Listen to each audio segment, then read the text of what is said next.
With summer quickly approaching, spring is the perfect time to finish up all of that canning that we need to get done and all of the spring cleaning that we need to finish so that we can be ready for summer harvest. Today in Kentucky, we were having the weirdest weather. It was a high of 81 outside, but we were having 40-mile-per-hour winds with wind gusts up into like the 70s. So it was not the best day to be outside. So I decided to get some more of our bones out of the freezer and get those canned. So today I'm working on beef bones. In one of my older videos, I was working on chicken bones. So now we are on to the beef bones. I still have several bags of chicken feet that need to be processed and made into chicken bone broth, but we're almost out of our beef bone broth. And funny enough, I've been buying beef bone broth for quite a while at the store, and I thought I was getting a good quality bone broth, getting the organic one. But after reading one of the ingredient labels, and I think one of you guys actually pointed it out to me and told me to read the ingredient label on it, it was not good. It had so much junk in it that should never have even been in there, especially for it to be considered organic. So since we were almost out of it, I decided to pull these bones out of the freezer and get those in the pot simmering today so that I could can them tomorrow. While trying to make healthier swaps here and there where we can with our food and just daily essentials that we use like shampoos, deodorants, things like that, we have found that it cannot be an all or nothing mentality. I know that is where so many people get lost with this, because you can try and make the healthier swaps, but if you try and get almost like too serious about it, then you're very quickly going to overwhelm yourself. And I am guilty of that. In the past, I've done that, but now I try to just not think about it too much and just still live our everyday life and just do the best that you can. That is all that you can do. Nobody expects everybody to be perfect.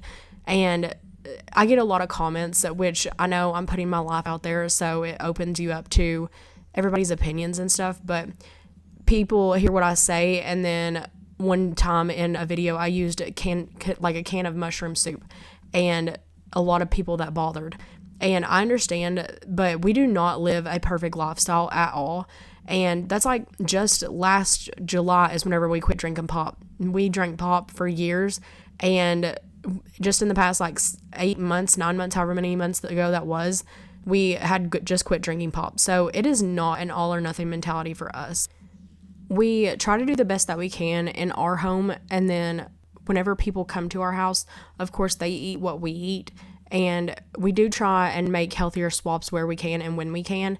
And anything that we have this year, our goal is to go ahead and use it up. So like our shampoos, deodorants, conditioners, lotions, things like that, we are using those up.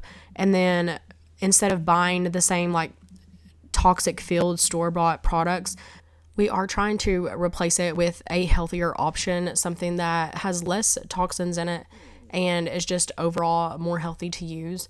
So instead of doing your entire bathroom all at once, this really breaks it down to where you're only replacing 1 or 2 items at a time, and you can have time to do the research and to find the best product that fits within your budget, or you can find a DIY method, just whatever. So it really takes the stress out of it, and it makes it so much less overwhelming. I definitely do not think that we will ever be a perfectly clean, toxic-free household. It's just not in our nature, but also it is so hard in today's time because not everybody lives the same way. So if our families call and invite us over to eat, or they want to go out to eat, we're going to go. We're not going to miss out on life experiences and just family time over the food and stuff. So we do pick and choose, and we choose to live the healthiest that we can at home, but outside of the house, we have no control over that. It's not like I may take a dish or something like that to our family's house or get together and we can eat that, but it's not like I'm the one cooking at every single person's house, so I cannot control that. But we just choose to control what we can and forget about the rest. If you cannot control it, then just honestly let it go. Like, don't worry about it. Don't fret about it. Just enjoy your time and enjoy your life. Before we start working out in the garden each year, I really like to take the time in between spring and summer. So usually about the time we start seeds, I like to really wipe down and clean everything in the house. I usually like to do this again in the fall too, but our house just gets so dusty where we do renovations also, and especially since we've been working in the pantry this past like 4 or 5 months, like we were working in there on and off, so it was so dusty. All the light fixtures and stuff, they just needed to be pulled down and wiped down. This always seems like such a daunting task to just clean the baseboards, wipe down the walls, scrub everything top to bottom. It always seems like it is going to take forever, but it never does. Like, I got this done in probably like 3 hours or so, and I scrubbed everything from the top of the fridge all the way down to the baseboards, to the doors, to the windows. And of course I didn't film all of it, but I scrubbed it all and it did not take long at all. And then I actually moved on to some of the pantry and then also the dining room. So it's just a matter of talking yourself into doing it. One of our goals for this year is I especially want to stay on top of organization better for our canned food. It has been so hard in years past just because we were storing it in cabinets and closets, anywhere that we could. A lot of it just sat on the floor in the rooms. Anywhere that we could store it, it was stored because we had nowhere really for it to go. So it was just being put anywhere and everywhere. But now that we have the cellar and the pantry, we should be able to keep it all organized so well, and there's no excuse for not being able to understand what we have or how much we need of something, because it's able to be so organized now, and I'm so ready for that, and to just be able to know exactly how much of everything that we need. So I'm trying to get a list together of what all we need canned, but then how much of everything too, and the size jars that I want it to go in.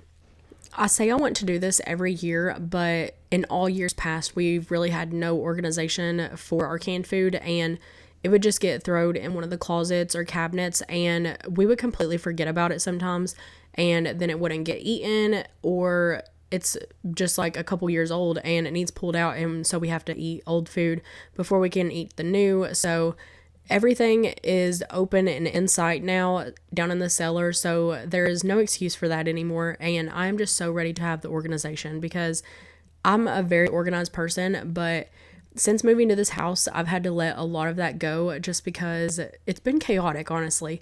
But living in renovations and then not having a designated spot for almost anything is very chaotic, and my personality and that just does not vibe very well. But we are finally starting to get some order back into the house. So this is going to be our first year with the cellar and the pantry, and I'm so excited to see how this year's canning season goes. And also, it has just been such a relief for food preparation already. It has been so nice to have the pantry as well as the kitchen for all of our food prep, and I can already tell a huge difference even whenever I'm just cooking dinner for me and Ben. It's so simple to mix up the batters and stuff in there in the pantry and then just bring them out to put in the stove. There's dishes that can be done in the pantry. So I don't know, it just seems less chaotic now that everything has a place, and it finally feels like our home runs smoothly. Hopefully that makes sense, because if you've ever had to work in a house that just does not flow, it is quite miserable. So now that we are finally starting to get into a rhythm and a flow here, it just makes it feel more at home. Even though we've lived here for 3 years, it just feels more homey. This past weekend, we finally got this dining room table cleaned off so we can finally have family get-togethers again here. But it was completely covered in seeds for the past 4 weeks, probably more. But we finally built these wood boxes. It was just a basic box, just 4 boards put together, and then just deep enough. I think we did 2 boards high, so probably 12 inches tall, just so the plants can grow enough.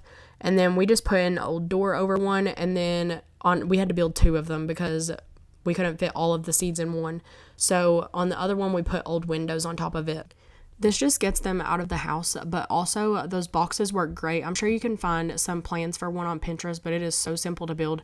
It took us less than probably 15 minutes to build them, but it creates a greenhouse effect for the plants, and it's the perfect in between because it's not quite ready to go in the ground yet, but they need to be outside, and that way you're not having to pull the trays all the way outside every day to get them hardened off. You can just do it by removing the glass door or the window from the outside, and they're already out there, they're already getting exposed to direct sunlight, and it's so much easier in my opinion. but it's kind of like a temporary greenhouse for them. After last week's video, many of you guys wanted an update on the cheese. So we did like the mozzarella cheese and we liked the cottage cheese. It just wasn't necessarily my favorite. So I am looking into doing a clabber starter. I've actually got it on my counter and I'm trying to do that right now, which essentially is exactly what it sounds like. You just clabber some milk and then that is your starter for all cheeses. Like pretty much all things milk, this is completely new to me. So as I learn, I will share information with you guys.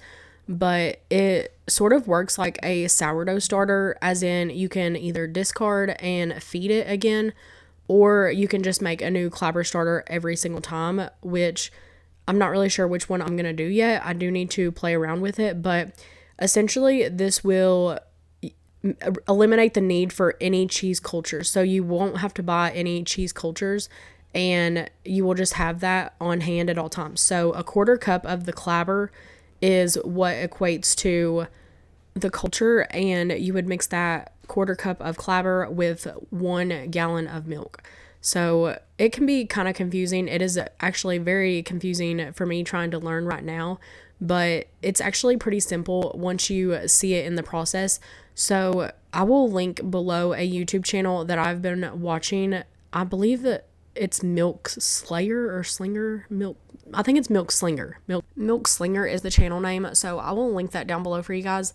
And she really takes you along for the learning process because she shows you everything from the mold to how she cleans it and everything. So I do like those videos and they're great for beginners. So that's what I'm watching lately.